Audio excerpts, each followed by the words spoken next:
बिहार राज्य में जो विश्वविद्यालय सेवा आयोग है, जिसके द्वारा हाल ही में कॉन्ट्रैक्ट प्रोफेसर्स की बहाली की गई, उसके बाद ही से एक आंदोलन हो रहे हैं और उन आंदोलनों का बहुत सारे लोगों को, बहुत सारे कैंडिडेट जो वो सपोर्ट कर रहे हैं, तो बहुत सारे कैंडिडेट्स उसके विरोध में भी हैं।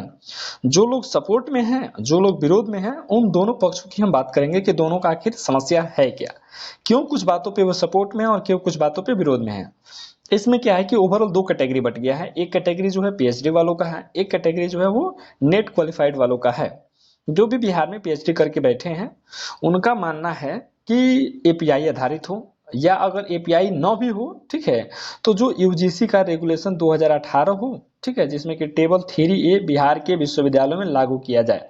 अब इस टेबल 3A में क्या है कि पीएचडी जो किए रहेंगे ना वेटेज के रूप में, उनको 30 नंबर मिलते हैं, ठीक है।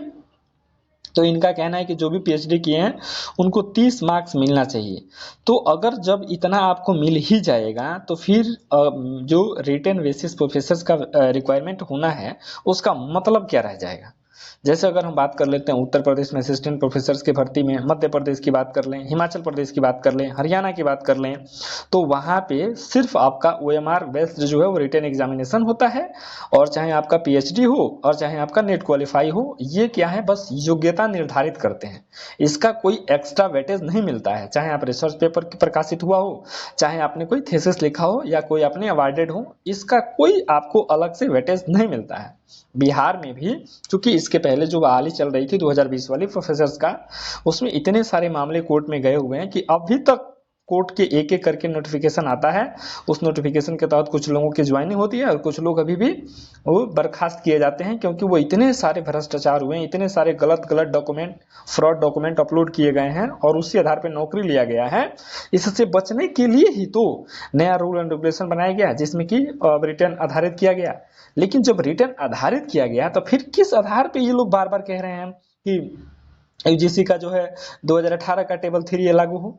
जब आपको टेबल 3A लागू होगा तो 30 मार्क जब आपको मिलेंगे ही, तो फिर रिटर्न कैसे क्या होगा। आपको रिटर्न वेटेज चाहिए 30 नंबर का चाहिए, तब तो जो भी नेट क्वालिफाई किया होगा उसका तो रिजल्ट ही नहीं होगा, क्योंकि 30 नंबर तो आप ऐसे ही ले रहे हैं। आप क्या चाहते हैं, बिहार को तो कोई बनाना चाहता नहीं है। एक तो रूल एंड रेगुलेशन है ताकि चीजें अच्छी हो पहले से, फिर भी इसमें नहीं चाहिए। चलिए मानते हैं कि अब यहाँ 65 वर्षों तक समायोजित किया जाए। और एक समस्या क्या आ रहा है ना, देखिए लगभग 2020-21 की बात है कि बिहार में कॉन्ट्रेक्चुअल प्रोफेसर हुआ था। तो उसमें क्या था, केवल आपको एक मुश्त 50,000 सैलरी देने की बात हुई थी। उसमें 50,000 से एक्स्ट्रा नहीं मिलेगा, चाहे आप कितना भी क्लास लीजिए, ठीक है। अब जो इस बार लिया गया उसमें बोला गया कि जो 57,000 बेसिक है, उसके बाद से आपका डीए भी मिलेगा, ठीक है। तो डीए के बाद जोड़ करके लगभग कितनी सैलरी, 92,000 के आसपास सैलरी हो रही थी इस बार जो अभी प्रोफेसर हो रहे हैं। अब इन दोनों का भी आंदोलन चल रहा है। पुराने वाले आंदोलन कर रहे हैं कि भाई हम अगर प्रोफेसर को में सिलेक्ट हैं, उतना ही काम कर रहे हैं, तो हमको आप 50,000 दे रहे हो। नए वालों को जो बहाल किए उसको आप 92,000 दे रहे हो। ये क्या बात चल रही है। अब ये लोग भी बेचारे आंदोलन पर चले गए, उसका भी नोटिफिकेशन मैं इस वीडियो में आपको दिखाऊंगा, ठीक है। उसका अलग चल रहा है, पीएचडी वाले अपना अलग चल रहे हैं, साथ ही साथ नेट वाले अपना अलग लेके चल रहे हैं कि नहीं भाई रिटर्न बेसिस से होना चाहिए। अब रिटर्न बेसिस में इनका क्या मानना है, जैसे नीचे देखेंगे ना, देखिए ना यहाँ पे, जैसे ये रहा आंदोलन का सारा चीज, संविदा असिस्टेंट प्रोफेसर बहाली रद्द करो। कुछ लोग ये भी कह रहे हैं कि अभी इसको रद्द ही कर दो। जिसको जो चीज का दिक्कत है वही चीज सोच रहा है कि ये ना हो, बाकी सब हो। अब जैसे यहाँ देखेंगे, इसको तो मैं बाद में आऊंगा, पहले इसको देखेंगे।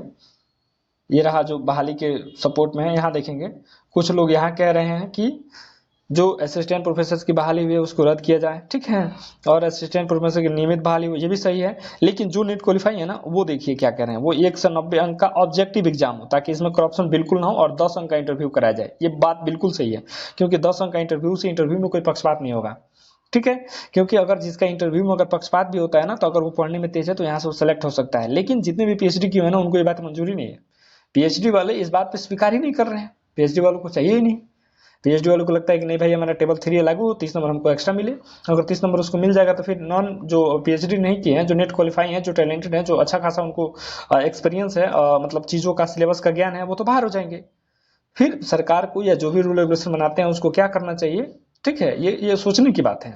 सब लोग तो अपने अपने हिसाब से डिसीजन ले लेते हैं, लेकिन जो आयोग में बैठा है वो लेता है। देखते हैं कि आखिर ओवरऑल किस नतीजे पर पहुंचता है। आंदोलन चल रहा है, जैसे जिस नतीजे पर पहुंचेगा हम आपके साथ रूबरू होंगे।